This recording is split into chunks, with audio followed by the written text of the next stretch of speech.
ভারতের সঙ্গে সম্পর্কের টানাপোড়েনের মধ্যে পাকিস্তানের সঙ্গে ঘনিষ্ঠতা বাড়াচ্ছে যুক্তরাষ্ট্র।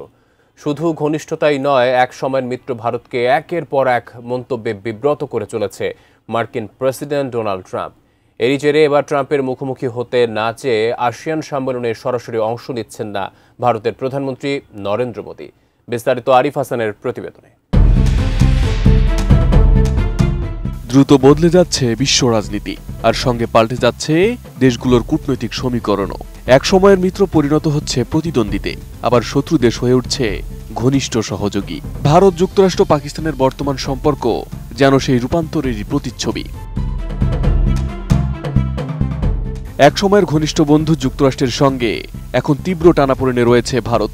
অন্যদিকে নয়াদিল্লির চিরপ্রতিদ্বন্দ্বী পাকিস্তানের সঙ্গে সম্পর্ক উষ্ণ করছে ওয়াশিংটন। শুধু সম্পর্কই নয়, প্রেসিডেন্ট ডোনাল্ড ট্রাম্পের সাম্প্রতিক মন্তব্যে পাকিস্তানের অবস্থান আরও শক্ত হয়েছে, আর ভারতের প্রধানমন্ত্রী নরেন্দ্র মোদী পড়েছেন বিব্রত পরিস্থিতিতে। সম্প্রতি ভারত পাকিস্তান সংঘাতে 7টি ভারতীয় যুদ্ধবিমান ভূপাতিতের দাবি করে আসছে ইসলামাবাদ। আন্তর্জাতিক সংবাদ মাধ্যমগুলোতেও এ দাবির আংশিক সত্যতা খুঁজে পাওয়া গেছে, কিন্তু শুরু থেকেই সেই দাবি অস্বীকার করছে নয়াদিল্লি। তবুও প্রেসিডেন্ট ট্রাম্পের মন্তব্যে যেন নতুন করে প্রাণ ফিরে পেয়েছে পাকিস্তানের সেই দাবি।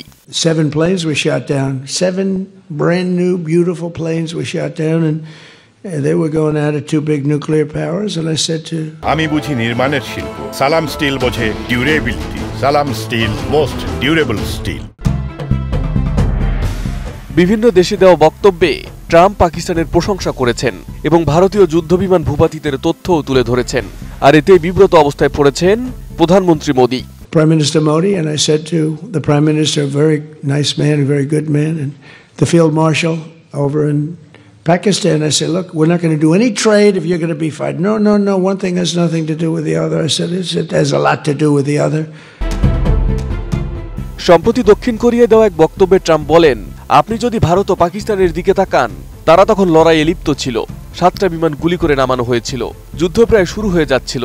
তখন তিনি 250% শুল্ক আরোপের হুমকি দিয়ে সংঘাত ঠেকান। ট্রাম্পের ভাষায় এটি ছিল কোনো দেশের জন্য দেওয়া সবচেয়ে বড় বাণিজ্যিক শাস্তির হুঁশিয়ারি।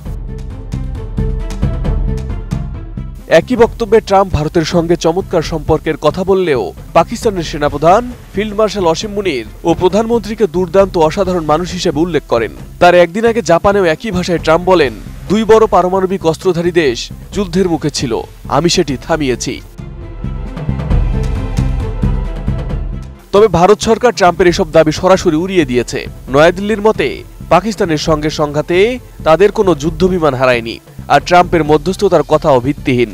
ভারতের দাবি, যুদ্ধবিরতির সিদ্ধান্ত 2 দেশ পারস্পরিকভাবেই নিয়েছিল। ট্রাম্পের পাকিস্তান প্রশংসা কূটনৈতিক ক্ষেত্রেও আলোড়ন তুলেছে। মার্কিন ও ভারতীয় সংবাদ মাধ্যম জানিয়েছে, ট্রাম্পের সাম্প্রতিক মন্তব্যের পর ভারতের প্রধানমন্ত্রী নরেন্দ্র মোদী সদ্য অনুষ্ঠিত আসিয়ান সম্মেলনে সরাসরি অংশ না নিয়ে অনলাইনে যোগ দেওয়ার সিদ্ধান্ত নেন। বিরোধী দল কংগ্রেস একে কূটনৈতিক পিছুহটা বলে আখ্যা দিয়েছে। রাহুল গান্ধীর অভিযোগ, বিব্রত হওয়ার ভয়ে মোদী আরেকটি বৈশ্বিক মঞ্চে যাওয়া থেকে এড়িয়ে গেলেন। Arif Hasan, ATN news.